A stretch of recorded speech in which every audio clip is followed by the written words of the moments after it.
빌립보서 연속 강의 진행하고 있습니다. 6번째 시간입니다. 복음의 능력 큰 제목하에 빌립보서 1장 27절에 30절까지의 말씀으로 그를 위하여 고난도 받게 하려 하십니다. 라는 제목으로 함께 은혜를 나누겠습니다. 한 주 전에 인천 송도에서 로잔 대회라는 대회가 아니었어요. 전 세계 복음주의자들 5천여 명 정도가, 한국에서 500명, 해외에서 4,500명 정도가 와서 일주일간 인천 송도의 컨벤션 센터에서 행사를 했었습니다. 아침 저녁으로 찬양이 있었고 각양각색의 세미나가 있었고 행사들이 있었는데요. 미리 참교정원 성도들한테도 기도 좀 부탁드렸듯이 목요일날 저녁에 우리 김정희 형제도 함께 참여했었던 한국교회의 밤이라는 행사가 있었어요. 뮤지컬과 한국 기독교의 역사들을 목사님들이 나와서 프레젠테이션을 하기도 하고 영상으로 관련 자료 화면들이 나오기도 했었거든요. 아마 관심 있는 분들은 인터넷에 찾아보시면 이 영상들이 좀 있거든요. 근데 저도 현장에서 그날 밤을 보는데 굉장히 세련됐구나 하는 생각이 들었어요. 현 시점에서 보여줄 수 있는 퍼포먼스 총체적이라고 했는데 그날 음악도 아주 좋았고 여러 가지 영상이라든지 여러 가지 장면들이 아주 세련되게 잘 공연이 됐었습니다. 사실 로잔대를 둘러싸고서 좀 잡음들이 좀 많았어요. 여러 가지가. 그런데 이 목요일 저녁의 행사가 이 모든 부정적인 것과 여러 가지 것들을 다 정제하는 굉장한 효과를 냈었어요. 금요일날 로잔대에 계셨던 분들이 계속 이 한국교회 감 얘기를 굉장히 많이 하셨다고 해요. 감동스러웠다, 너무 좋았다라고. 저도 옆에서 이 과정을 지켜봤었기 때문에, 준비하는 과정을 지켜보면서 분들이 많은 우여곡절이 있었거든요. 근데 고비고비마다 많은 분들이 지지해주고 보완하면서 결국 그날 행사가 잘 치러졌었는데요. 제가 드리려는 말씀은 이날 행사가 기술적으로 아주 뛰어났고 음악도 너무 좋았고 여러 가지가 좋았단 말이에요. 그런데 해외에서 오셨던 4,500명의 선교사나 여러 가지 각양각색의 교회 관계자들이 이 한국교회의 역사들을 12개의 분기점으로 놓고 쭉 나열했던 거였어요. 행사를. 왜 좋았냐고 했었더니 대다수가 음향을 얘기한 게 아니었어요. 테크놀로지를 얘기한 게 아니었고 이 총체급 안에서 한국 민족이 이렇게 고난을 많이 당했구나. 일제 압박 때문에. 그리고 또 한 가지는 이게 맨 마지막까지 이 총책을 만들 때 굉장히 많이 진통을 겪으면서 넣어야 되느냐 빼냐 했던 논쟁이 있었던 분들을 제가 들었어요. 듣기를 준비하는 분들한테. 그게 뭐였냐면 전 세계인들이 왔잖아요. 그러니까 한국교회가 이만큼 성장했습니다. 이만큼 선교사를 많이 파송했습니다. 이 얘기를 한 게 아니고요. 한국교회 지금 어렵습니다. 성장을 많이 했는데 지금 한국 사회에서 별로 저희가 지금 이렇게 많은 어떤 도덕적인 면에 여러 면에서 지탄도 받고 있고요. 교회 성장도 줄어들고 있고요. 많이 어렵습니다를 오픈한 거였어요. 거기에 사람들이 감동을 했대요. 이 사람들이 연약함을 드러낼 줄 아는구나. 그런데 이걸 준비하는 분들 입장에서도 논쟁이 있었던 거예요. 굳이 이런 큰 행사에서 한국교회 요즘 어렵다는 얘기 해야 되느냐. 사회에서 이제 비난받는 얘기 할 필요가 있느냐. 전 세계에 얼만큼의 선교사를 파송했고 한국교회 이만큼 성장했다는 걸 클라이막스로 딱 보여주는 것이 좋지 않겠느냐는 얘기가 있었던 거예요. 그런데 준비하는 쪽에서 계속 이 전체를 디렉팅했던 분들이 딱 중심을 잡았던 거예요. 보여줘야 된다. 근데 그게 적중했던 거죠.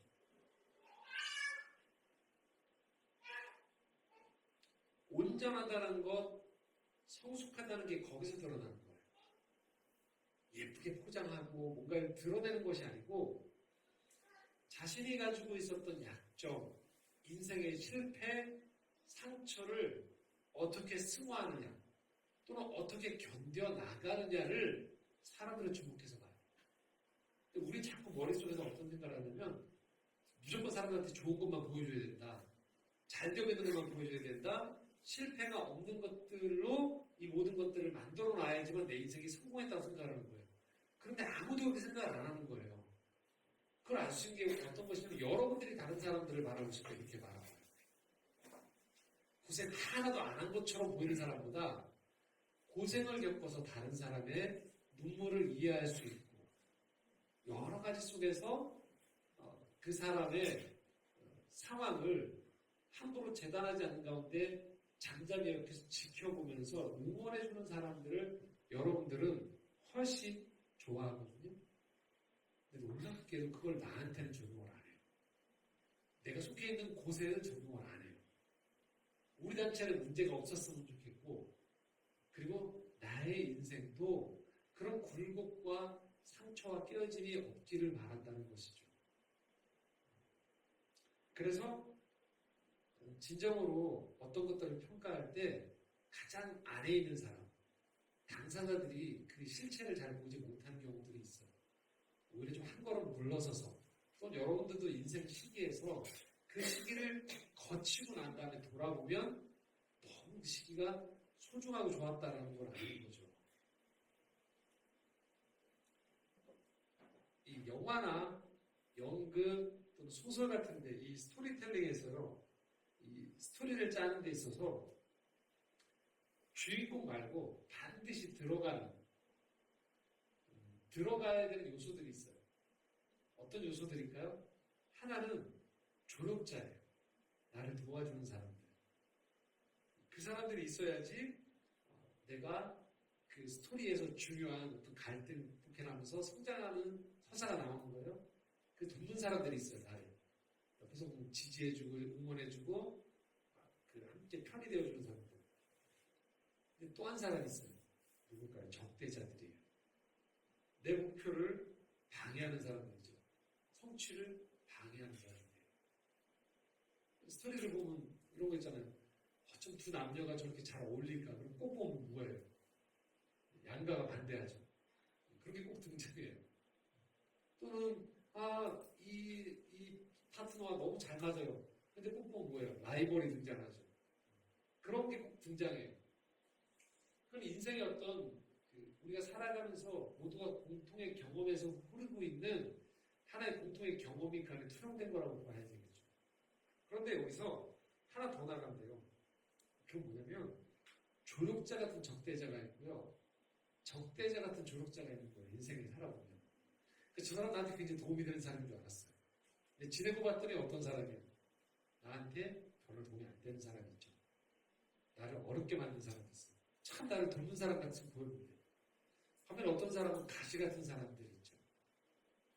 힘들어요. 그 사람은 껄끄러워요. 뭔가 나를 좋아하지 않는 것 같아요. 그 사람과의 어떤 관계들을 통해서 나중에 보니까 그 사람이 결국 나를 도와줬던 사람이에요. 그 사람의 의도가 어땠는지. 그게 인생이에요. 여러분의 자신의 삶을 한번 돌아보십시오. 적대자라는 게 꼭 나를 죽이려고만 달려드는 사람을 꼭 적대자라고 얘기하진 않아요. 내 꿈을 좀 폄하하는 사람도 있고요. 나라는 사람이 온전히 나다워지는데 자꾸 끌어내리는 사람들이 있어요, 인생에. 또 반면에 조력자들이 있다는 거예요. 저 사람 왜 나를 이렇게 도와주지? 지지해주는 거예요. 함께해주는 거예요. 응원해주는 거예요. 그 인생에서의 그런 지점들에서 한번 돌아보십시오, 인생은. 어떤 극한 어려움을 극복하고 넘어갈 때 여러분 혼자 해도 될까요? 그렇지 않습니다. 돕는 힘들이 있어요. 저만 하더라도 오늘 아침에도 제가 먼저 항상 와서 준비를 하는데 저희 가족들의 도움이 절대적으로 필요해요. 예를 들면 이런 거죠. 오늘 아침에도 제가 여기 와서 설교 원고를 프린트해요. 항상 보냈어요. 그 카톡에 저 파일 보내요. 카톡을 열었더니 여기 나오는 설교 PPT가 뜨고 있어요. 설교 원고가 안 뜨고 빨리 집으로 전화하는 거죠. 그래서 원고 좀 출발하기 전에 보냈으면 좋겠다. 만약에 저희 가족이 없으면 저는 오늘 빈 원고에서 황당하게 물론 대다수의 내용들을 제가 알고 있지만 원고 없이 설교를 하는 게 도와주는 거예요, 가족들이. 여러분도 가만히 한번 돌아보십시오. 인생에 아주 크고 많은 도움들이 지금 나를 굉장히 붙잡아주고 있는 거예요.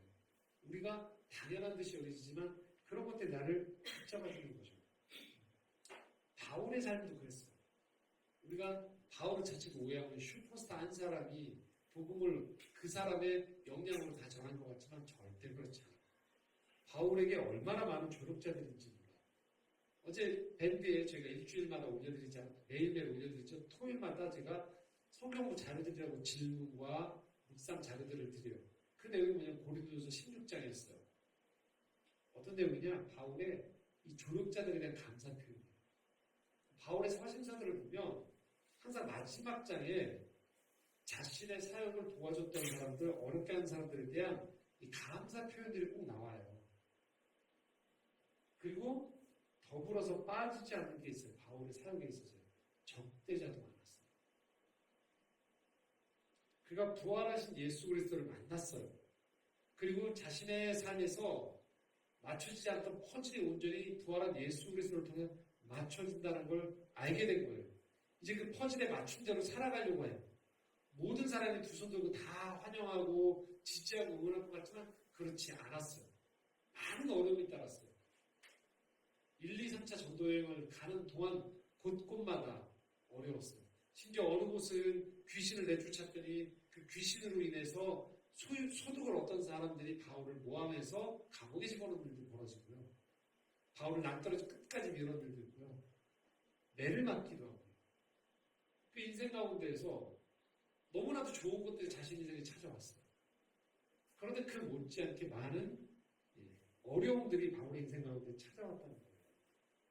그래서 여기서 우리가 중요한 것이 있습니다. 그것은 인생을 살아가는 가운데 있어서 누가 내 조력자지, 누가 내 적대자지, 이것만 항상 구분하면서 살면 안 된다는 거예요. 그러면 어떤 시각이 우리 안에 고착되냐면 나한테 잘해주는 사람은 내 조력자예요. 그리고 내게 쓴소리를 하거나 지금 시점에서 뭔가 도움이 안 되는 사람은 다 적대자처럼 여기고 인생을 살아가면서 자꾸 내 편에 내 인생에 조력자들만 자꾸 바라보는 방식으로 인생을 살아가게 돼요. 근데 그렇게 되면 문제가 무엇이냐? 방향을 잃어버려요. 그래서 우리가 우선순위를 정할 때 가치와 비전과 가야 될 방향이 먼저 정해져요. 그리고 그 길을 가는 가운데서 조력자와 반대자가 생기는 것들을 봐야 돼요. 근데 그렇지 않고 그냥 인생을 나를 도와주는 사람을 쳐다보고 나를 반대하는 사람을 쳐다보면 길을 잃어버려요. 바울이 이 많은 조력자와 적대자가 있었음에도 불구하고 결국은 바울이 항상 잊지 않았던 것이 무엇이냐? 예배였고 자신의 소명이었습니다. 그러니까 바울의 중심에는 자신의 기준이 나를 하나님께서 부르신다였어요. 내 인생은. 그리고 내게는 복음 그리고 사명이 있다는 것이 바울의 인생의 중심에 자리 잡고 있었어요. 이걸 토대로 그 인생을 맞춰가면서 돕는 사람이 있었던 거고 반대하는 사람이 있었던 거예요. 만약에 조력자와 적대자들만을 항상 분별하면요, 인생이 어떻게 되냐면 대단히 수동적으로 가게 돼요. 찾아오는 사람들을 그냥 맞이하게 돼요. 복음은 그렇지 않아요. 우리 삶은 적극적으로 가치로운 것들을 향해 찾아 나갈 때 거기에 돕는 사람들이 붙어요. 그냥 가만히 있을 때 사람들이 나를 찾아와서 돕고가 아니고요. 내가 하나님 안에서 내 인생의 뜻을 정하고 소명을 찾고 그 길을 나아갈 때 나를 누군가를 단련시키기도 해요. 누군가가 날 지지해주면서 편이 되기도 해요.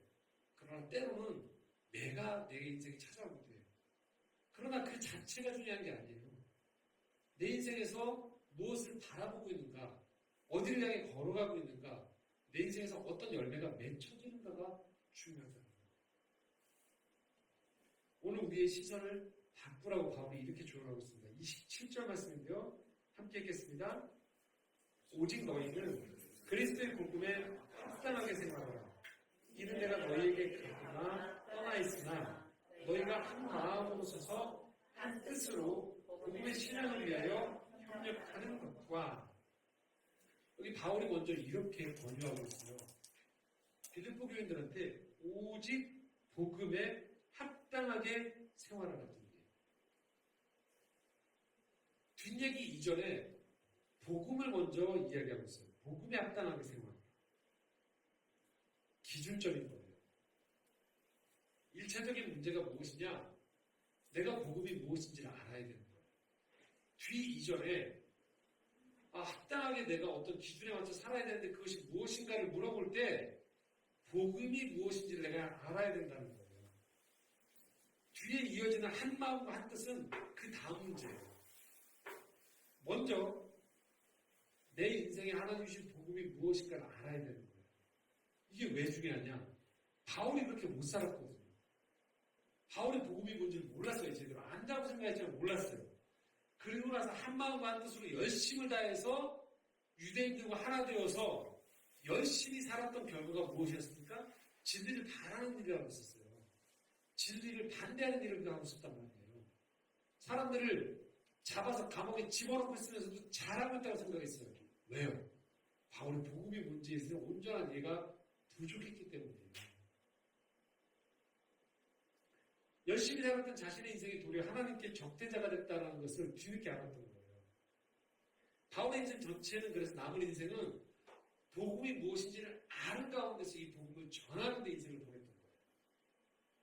누가 내 조력자인가, 누가 내 적대자인가를 구분해가면서 조력자들만 찾아다니는 인생이 아니고 복음을 알게 된 거예요. 그 복음에 맞춰서 자신의 삶의 기준점을 잡았던 거죠.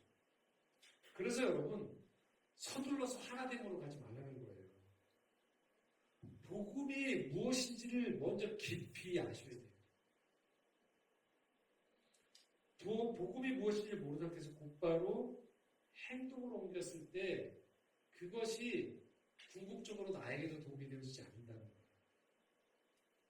제가 지난 주 중에 유튜브 영상을 보던 중에 어떤 채널에 보니까 유신론자, 무신론자들이 나와 있고 신학자와 생물학자, 역사학자가 나와서 같이 이렇게 토론하는 그런 유튜브 콘텐츠가 있어요. 제가 보다 보니까 한 연구가가 적극적으로 무신론을 얘기하더라고요. 신이 없음에 대한. 근데 재미있는 사실은 대화가 한참 흐르고 있는데요.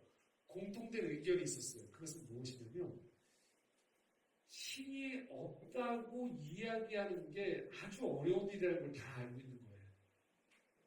인생에서 이성만 가지고 살 수 없는 일들이 많다는 걸 다 공감해요. 그래서 종교가 필요하다, 사람들한테. 자, 그럼 방금 전까지 강력하게 무신론을 얘기했던 사람이요.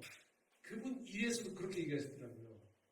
자기를 뭐라고 표현하면 가만히 내버려두면 신을 믿게 되기 때문에 적극적 무신론자로 살아가고 있다는 거예요. 적극성을 발휘해야지. 안 그러면 유신론으로 넘어간다는 거예요. 근데 여러분 왜 그런 줄 아세요? 그분이 기독교 집안에서 태어나셨더라고요. 그래서 내 가치관이나 이런 것들이 성립되기 이전에 그 분위기에서 계속 신앙생활을 했던 거예요. 자기 결정권이 없는 가운데에서. 그래서 어느 날, 어느 순간에 교회를 안 나가야겠다라는 것들을 굳게 결심을 하게 됐다라는 거예요. 지금 보니까 굳은 결심으로 본인 스스로 표현하기를 적극적 무신론자라고 표현하더라고요. 그냥 무신론자가 아니고 내가 의지를 발동해야지 적극적 무신론자라고 얘기하는 거예요. 그런 일이 벌어지죠, 우리가. 어떤 경우에요? 판단을 멈추는 거예요. 고민을 멈추는 거예요. 내가 외로우니까. 사람들이 저기 많으니까. 그 집단의 힘이 큰 것 같고 뭔가 세련되고 막 있어 보이니까 그냥 거기에 합류하는 거예요. 열심히 거기서 활동을 하는 거죠. 어느 순간에 보니까 뭔가 안 맞아 떨어지는 지점도 자꾸 발견되는 거예요. 복음이 무엇인지 우리가 알아야 돼요. 복음이 뭡니까? 하나님의 온전한 계획에 내가 노출되는 거예요. 아, 하나님이 창세기에 이렇게 세상을 지으셨구나. 보시기 좋았더라. 근데 세상이 깨어졌구나. 근데 하나님은 이 깨진 세상을 그냥 방치하지 않으십니다. 하나님은 적극적으로 이 세상에 구원이 임하기를 바라십니다. 그리고 요한계시록까지 넘어갔더니 요한계시록 끝이 뭐예요? 하나님이 새하늘과 새 땅으로 결국은 나는 처음에 내가 세상을 보기에 좋았다라고 했던 세상을 나는 절대 포기 안 해. 나는 새하늘과 새 땅을 완성할 거야. 라는 얘기를 하는 거예요. 그래서 우리가 창세기를 바라보면서 하나님의 본래의 큰 뜻에 대해서 우리가 설계도를 다시 봐야 되고요. 궁극적으로 완성될 이 조감도를 바라보면서 요한계시록을 바라보면서 기대감을 갖게 되어지는 거예요. 성경을 바라보는 우리의 눈의 태도가 심판자 하나님에 의해서 벌벌벌 떨면서 언제 종말이 올지 모르는데 내가 언제 회초리 맞을지 모르니까 하면서 인생을 계속적으로 두려움이 동일이 되어 살아가는 게 아니에요.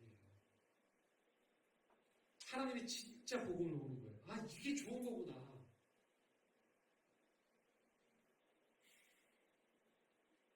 저도 신앙생활 오래 했잖아요. 모태신앙이거든요. 여러분 놀라운 사실이 뭔지 아세요? 교회 생활을 오래 해보면요. 놀라운 사실이 있어요. 사람들이 안 좋아하면서도 교회를 다녀요. 놀라워요. 사람들이 되게 불평이 많고요.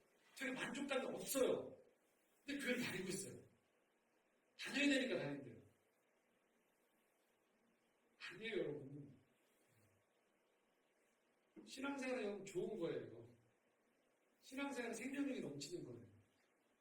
제가 늘 드리는 말씀 있죠? 이렇게 얘기한다고 창조적으로 완벽한 교회가 아니라는 걸 저도 잘 알고 있어요. 노력하는 거죠. 계속 보완하면서 우리가 만들어가야 돼요.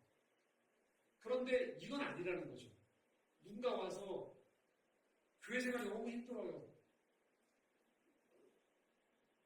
말씀을 읽는데도 전혀 와닿지가 않아요. 내가 왜 신앙생활인지 모르겠어. 막 계속 얘기하는데 이렇게 조언하면 안 된다는 거예요. 다 그래. 나도 그래. 이게 아니에요.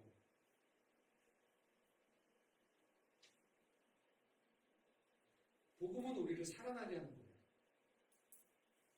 복음은 우리가 계속적으로 그 공동체 안에서 성장해 가면서 나라는 사람이 5년 전보다 10년 전보다 훨씬 더 좋아지고 있어야 돼요. 세상을 바라보는 눈, 나를 바라보는 눈, 하나님에 대한 인식, 사회와 역사와 문화, 정치, 예술을 바라보는 이 눈이 달라지는 거예요. 왜요? 내가 하나님을 점점 닮아가기 시작하잖아요. 근데 그 하나님이 어떤 하나님이세요? 창세기 하나님이시거든요. 우리가 믿는 하나님이 어떤 하나님이에요? 새하늘과 새 땅을 완성하시는 하나님이세요. 그 하나님 안에서 우리가 예배를 드리고 살아가는 거예요. 그래서 우리의 이 예배는 완전하지 않지만 새하늘과 새 땅의 그 잔치와 함께함에 대한 그것들에 대한 그 선제적으로 미리 가져와서 드리는 이곳이 작은 예배인 거예요. 비록 완전하지 않지만. 그래서 우리의 예배, 기도, 성도들과의 만남이 당연시하는 것이 아니고요. 정말 하나님이 원하시는 것인가에 대한 그 깊은 하나님의 마음과 그림을 보기 시작해야 돼요. 하나님을 알아가야 돼요. 하나님을 모르니까 하나님을 심술부준 신으로 자꾸 전락시키거나 하나님을 모르니까 만만한 그냥 내가 토주머니에 넣을 수 있는 신 정도로 생각하는 거죠. 아니에요. 하나님의 하나님 되시면 우리 성경을 통해서 계속 발견해 나가야 돼요. 끝이 없어요. 이 하나님에 대한 알아가는 거예요. 그래서 하나님을 경외감으로 바라보고 우리의 찬양이 그냥 싱어롱이라고 해서 인간들끼리 그냥 박수치면서 흥겹게 하는 노래가 아니고 다른 사람을 바라볼 때 그냥 어떤 클럽의 회원들 바라보듯이 바라보는 것이 아닌 오늘도 각자의 삶의 상처와 어려움 속에서도 하나님을 섬기기 위해 찾아온 하나님의 백성으로서 그들을 바라보는 거죠. 한 사람 한 사람 바라볼 때 하나님의 형상으로 그들을 바라봐야 되는 것이죠. 하나님을 하나님으로, 인간을 인간으로 바라보는 것이죠. 그래서 우리가 살아가면서 계속 꿈꾸는 거예요. 좋은 삶이 무엇인 삶, 어떤 삶인가? 좋은 가정이 어떤 가정인가, 좋은 직장이, 좋은 사회가 어떤 것인지에 대한 꿈을 포기하면 안 돼요. 왜냐하면 하나님이 안 포기하셨거든요. 요한복음 3장 16절에 하나님 뭐라고 말씀하세요? 하나님이 세상을 이처럼 사랑하시다. 왜냐하면 이 세상은 하나님 만드신 세상입니다. 너무 부수물이 많은 거죠. 너무 잡초가 많은 거예요. 뽑아야죠. 치워야죠. 그러다 포기하지 말라는 거예요. 오늘도 세상에 더 아름다운 노래가 들려줘야 돼요. 오늘도 사람들과의 관계에 더 진실하게 서로를 응원해주고 지지해주고 세워줘야 돼요. 그 만남들이 소중하도록 그걸 우리가 꿈꾸고 만들어가야 되는 거예요. 그래서 성경을 읽으면서 우리가 하나님의 그림을 찾아내야 돼요.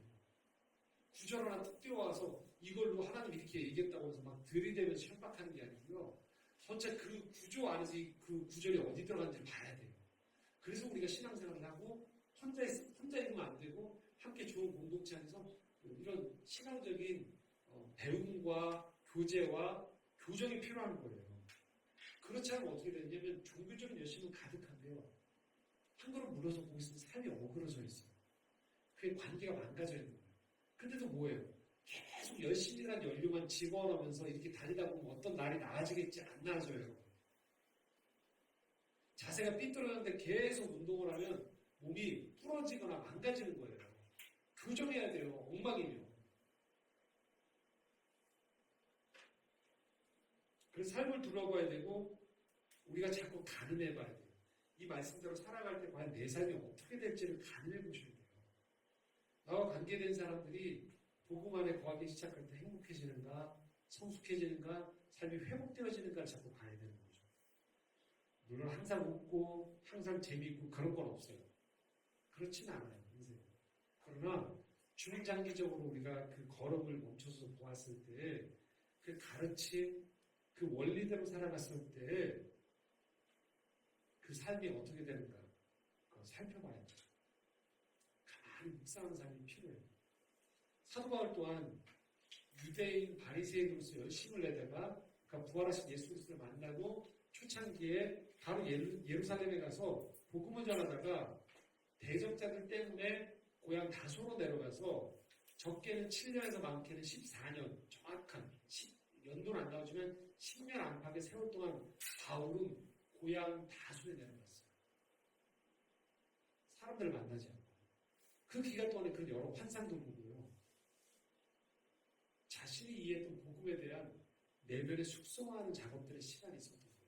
그러다가 바나바가 그를 다소로 찾아 불러서 안디옥 교회 지도자로 세우면서 그가 우리가 아는 사도 바울로서 선교 사역을 했던 거죠. 복음의 문제를 바울은 다시 되짚어보는 시간이 있었던 거예요. 복음에 합당하게 산다는 것, 그래서 우리가 알아가야 돼요.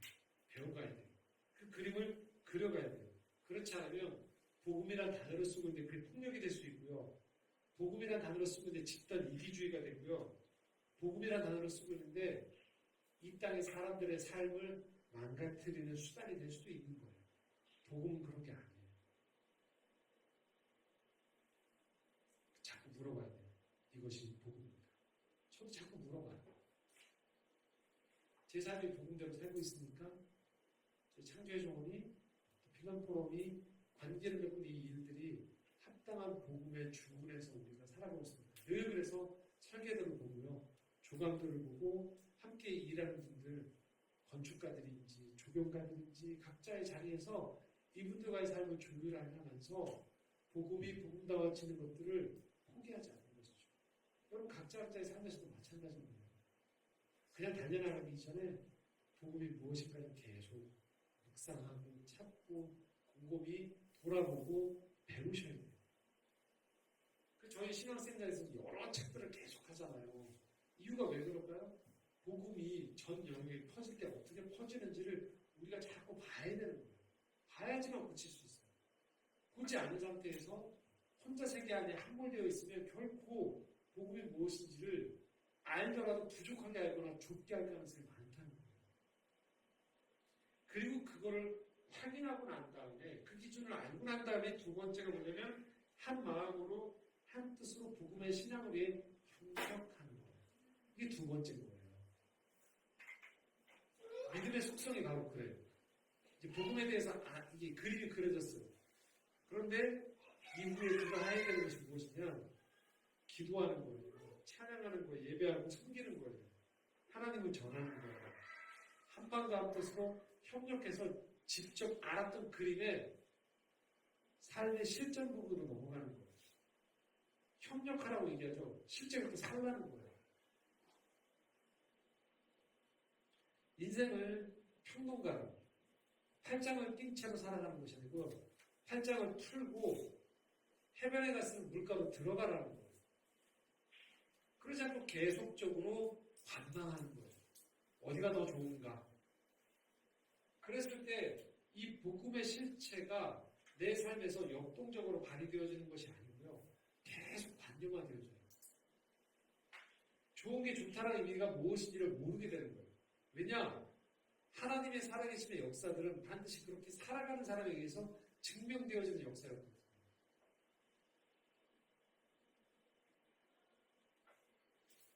그래서 바울이 한 마음과 한 뜻으로 협력해서 살아가라는 것은 복음대로 살아가라는 거예요. 살아가면서 우리 알게 되는 거예요. 아, 내가 혼자가 아니구나. 누군가를 여러분들이 도와주는 경험도 하고요. 도움을 받는 경험도 하는 거예요. 그러면 점점 여러분들이 공동체적인 경험을 하게 돼요. 이게 왜 중요하냐면 삼위일체 하나님이 새 위격의 그분들이 서로 사랑으로 내주는 사랑 속에서 그 삼위가 하나가 됐거든요. 그때 충만해졌거든요. 하나님이 우리에게 동일하게 그걸 말씀하시는 거예요. 우리가 온전해지는 건 나 혼자가 완전자가 되는 게 아니에요.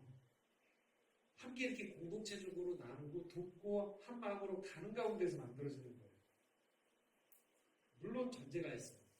바울이 복음서를 썼던 이 서신서를 썼던 당시와 현대 자본주의의 도시 세계가 좀 갭이 커요. 벌써 저희 창조영화만 해도 거리들이 멋이잖아요. 일상 안에서의 직장이나 여러 가지 패턴들이 계속 외형적인 형태에서 자주 모이고 활동들을 많이 할 수 있는 형태만을 고집할 수 없는 형태예요.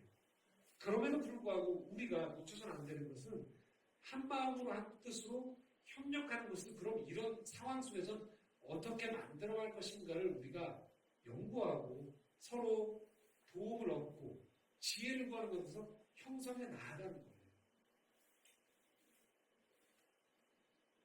그래서 저희 같은 경우가 적용한 것 중에 하나가 어떤 걸까요? 이런 거죠.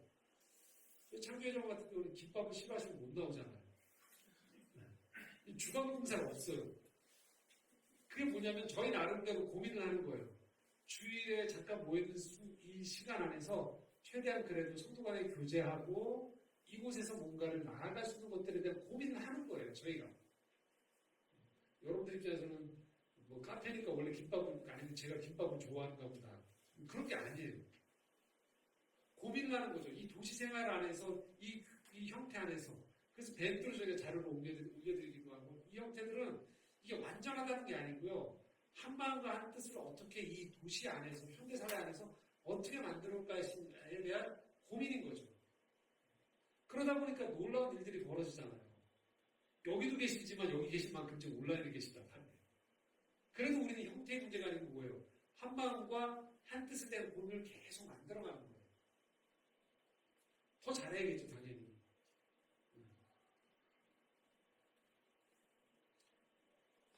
마치 이런 거죠. 모든 가족이 한 상에 둘러앉아서 모든 식사를 같이 할 수 없는 것처럼 시기와 환경 속에서 우리는 이 원리를 놓치지 않되 많은 변형이 필요해요. 그래서 우리가 이런 한 마음과 한 뜻 가운데 함께 협력적인 것들을 해나가면서 이 복음이 진리구나라는 걸 실증적으로 체험하는 것들이 우리 안에 있어줘야 됩니다. 자꾸 혼자 골방 안에만 있어서 이 신앙이 진리인가를 계속 탐구하면 이 신앙이 실체가 드러나지 않게 되어진다. 그래서 먼저 여러분들 하셔야 되는 건 복음이 무엇인가를 알 필요가 있어요. 그리고 그 복음이 잘 구현되어지는 공동체에 함께 거하는 것도 필요해요. 그리고 그 안에서 공동체의 일원으로서 함께 만들어가는 작업들이 우리 안에 필요하다는 것이죠. 그런데 그렇게 살아도 방향을 잘 잡고 그런 공동체를 찾아도요. 대적자가 꼭 있다는 거예요. 방해 요인이 있다는 거예요. 28절인가 함께 읽겠습니다.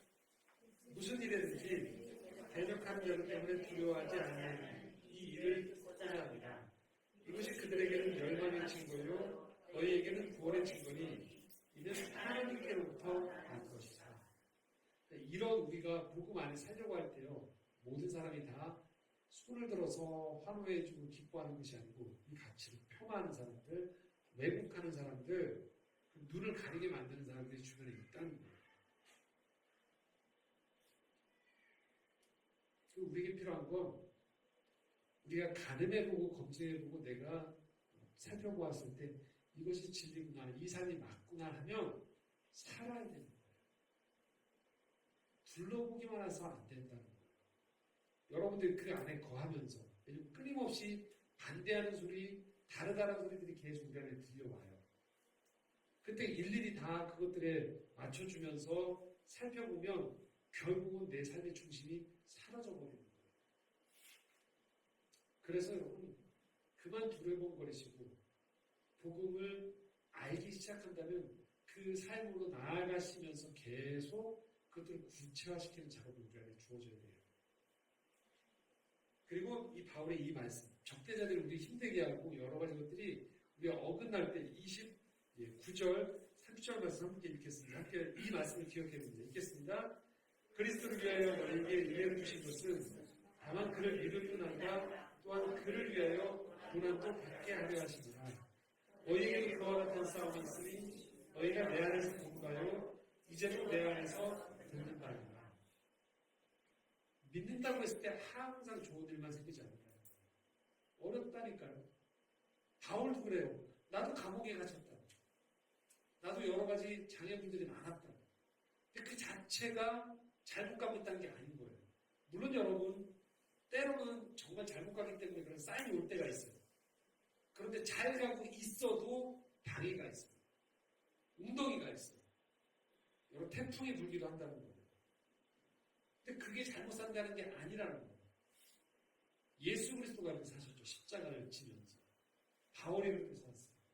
그리고 그 삶으로 나아갈 때 온전함 안에 이러한 여러 가지 상처와 실패와 방해들이 결국은 따라붙게 되어진다는 거예요. 그 자체가 중요한 게 아니에요. 온전한 복음대로 살기 위해서 멈추지 않고 나아가는 내 삶이 중요하다는 거예요. 그것이 기도 제목이 되는 것이고요. 그것이 우리에게 성장시키는 중요한 동력이 되는 것이죠. 어려움 자체에 주눅들지 마시라는 겁니다. 고난이 찾아왔다고 해서 그 자체가 인생의 저주가 아닙니다. 우리가 정신을 잘 차리고 내 삶에 닥친 고난을 보면 이 고난은 나를 하나님에게서 멀어지게 하는 것이 아니고 도리어 하나님과 가까워지게 되는 계기가 되는 거예요. 바울이 그래서 지금 이렇게 얘기하는 거예요.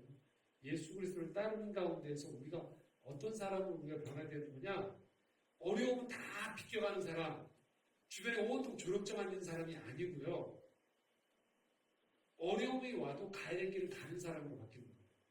적대자가 있어도 조력자의 도움을 받으면서 가야 될 길을 가는 사람이 되는 것, 그게 복음대로 사는 거예요. 시편 119편 71절 그래서 이렇게 말씀합니다. 함께 읽겠습니다. 고난당하는 것이 내게 유익이라 이로 말미암아 내가 주의 일들을 배우게 되었나이다. 고난당하는 것이 내게 유익이 되는 삶, 그게 복음의 삶인 거예요. 복음 안에 주어지면 그 복된 소식은 인생 살아가는 가운데 많은 어려움이 닥쳐오더라도 그 주차는 유익으로 바꾸게 됩니다. 주님이 이렇게 말씀하십니다. 마지막 날 준비하면서 제자들에게 요한복음 16장 32절에 33절 이렇게 말씀합니다. 함께 읽겠습니다. 보라 너희가 다 각각 나를 혼자 둘 때가 오나니 벌써 왔도다. 그러나 내가 혼자 있는 것이 아니라 아버지께서 나와 함께 계시느니라.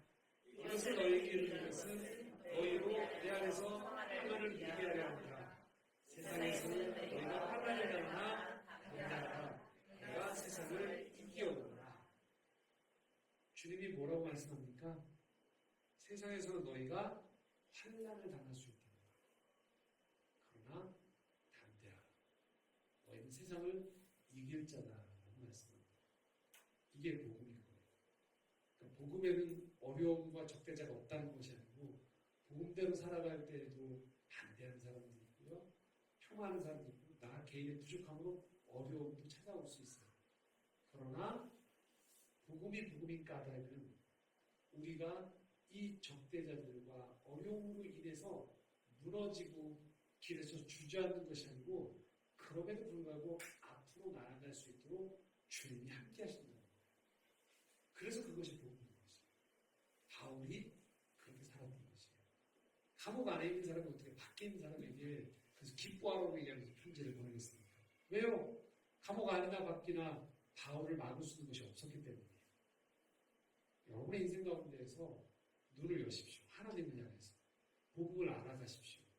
그 복음은 여러분을 일으키기 위함이고요. 환난을 당하나 담대하십시오. 세상을 이길 수 있습니다. 그 고난이 여러분을 더 나쁘게 만드는 것이 아니고 여러분에게 유익이 되어서 여러분을 넓은 사람, 깊은 사람, 풍요로운 사람, 따뜻한 사람으로 만드는 것입니다. 그러므로 멈추지 마십시오. 복음 안에서 합당하게 그 길을 걸어가십시오. 그리고 함께하는 사람들과 함께 이 길을 걸어가는 것입니다. 주님은 우리에게 주신 위로이자 용기이자 도전의 말씀입니다. 함께 기도하겠습니다.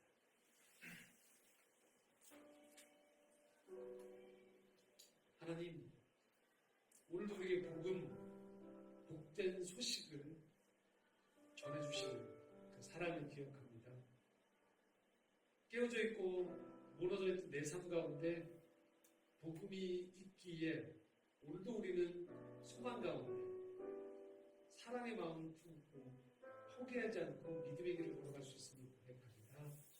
주님, 그 어떤 어려움 또 반대하는 소리들과 고난들이 있어도 그것이 결국 내 삶을 침몰시키지 못하고 주님과 함께 믿음으로 걸어갈 수 있어 끝끝내 세상을 이겨노라 고백하는 사랑의 완성자 소명의 온전한 종착역에 도달하는 그런 인생으로 우리 한 사람 한 사람을 축복하여 주시옵소서.